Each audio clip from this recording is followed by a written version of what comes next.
Crimes of a sexual nature can happen anywhere and at any time. Which is why the Army is working with their leaders on the ground to eliminate the situations where crimes like this happen.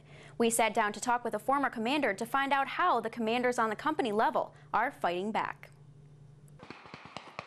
As a company commander, it's the climate that you set within your company to say, okay, there is zero tolerance for this in the Army and in my company.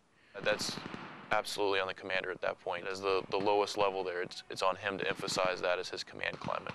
The Army is cracking down on sexual assault and harassment throughout the ranks. To do this, they are utilizing the chain of command, which starts at the company level. Sexual assault situations, the incident is reported to the chain of command. The company commander is the first leader in the chain of command who has legal action. As soon as the commander finds out he needs to report to CID, it's the company commander's #1 responsibility. If an incident occurs, company commanders are the leaders on the ground, protecting their soldiers no matter the circumstance, and making sure that every piece of the situation is handled correctly. Those are his soldiers. He has a legal responsibility for all of them. So whether it be the victim, he has a responsibility to protect that victim. If the accused is in his company, he also has to make sure that the process is followed for those allegations.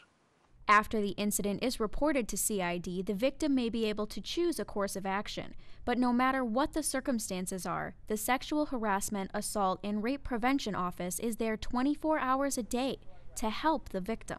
For victims of sexual assault who decide to come forward and seek us out in the SHARP office, we make sure that we provide them with the care that they want and need. And if they decide to seek medical attention, we will also accompany them to any other appointments, i.e. counseling services or CID interviews. We will accompany them and serve as their victim advocate. A sexual assault and sexual harassment can make a long-term impact on your life, but Fort Benning's SHARP office can lessen that impact and teach you how to deal with it. Please come forward, allow us to share with you, the victim, the options that you have. And I will say here specifically on Fort Benning that the leadership here is very much engaged. If there's a victim out there who feels that maybe they're not getting the support, that they can come to the Maneuver Center of Excellence SHARP office and we'll make sure that their issues are resolved or at least addressed.